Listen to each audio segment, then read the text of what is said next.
Ayan, good morning. Welcome back sa aking munting channel, Kuya Del's Mix Vlog.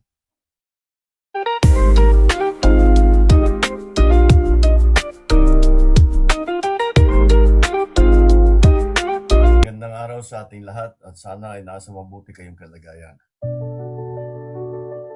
Matinding pagsubok ang sinasapit ng marami sa ating mga kababayan dahil sa nagdadaang bagyo. Kaya ngayong undas, bukod sa ating mga yumaong mahal sa buhay, ay isama na rin natin ang ating panalangin para sa mga biktima at nasalanta ng sakunang ito.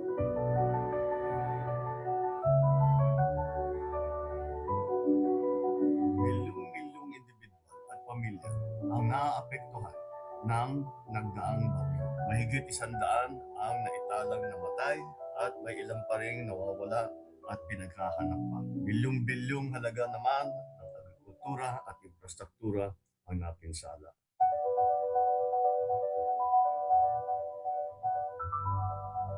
Dalawang linggo na ang lumipas nang ginanap dito sa ating bansa ang Asia-Pacific Ministerial Conference on Disaster Risk Reduction. Isang nagpapanahong pagtitipon para pag-usapan at solusyonan ang mga ganitong uri ng sakuna na nararanasan hindi lamang dito sa Pilipinas, kundi ng buong mundo. Dahil nga ang panahon ay nagbabago na.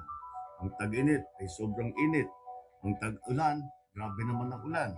Record-breaking rainfall, ika nga, talagang extreme weather conditions. May mga lugar na hindi pa binabaha kahit kailan, pero lumulubog na ngayon. Sa maikli at mabilis na panahon, tumataas kaagad ang tubig dahil sa bigat ng pagbuhos ng ulan. At ang mga dating mga flood control systems ay na-overwhelm. Kung maalala ninyo ang Undoy, ang bumagsak na ulan dito sa Christine ay halos doble nung bumagsak ng Undoy. Kaya't na-overwhelm ang ating mga flood control. Kaya naman, maraming pagbabago sa pagpaplano ng mga infrastruktura na pinapatayo natin, yun ang mga kailangan gawin.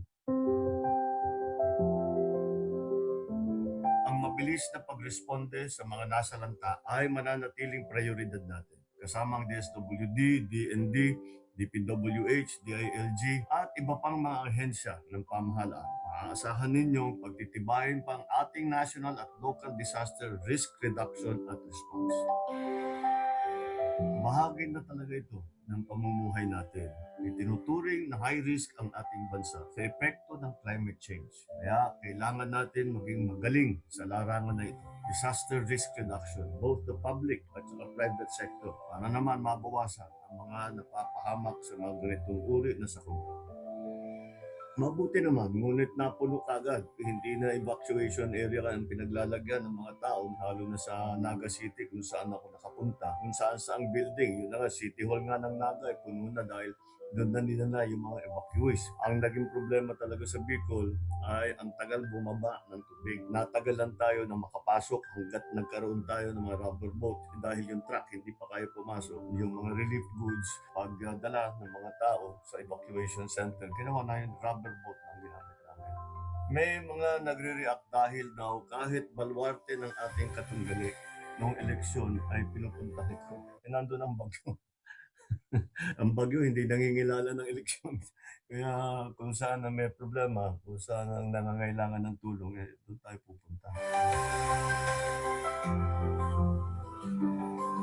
Mga kababayan, hindi tayo titigil hanggat hindi pa nakakabangon ng lahat. Walang pagod ang ating mga ahensya. Naririnig namin ang inyong saklolo at ginagawa namin ang lahat upang mailagay kayo sa mas mabuting kalagayan. Sa isang bagong Pilipinas, lalo pa natin pagbubutihin ang ating pagtugon sa hamon ng climate change. Upang una, mabawasan ang namatay sa bawat sakuna. Pangalawa, upang mabawasan ang bilang ng mga tao at pamilyang naaapektuhan. At pangatlo, upang maprotektahan ang mga maliliit na komunidad at ang mga kabuhayan nila dito. Sa isang bagong Pilipinas, bawat buhay ay mahalaga.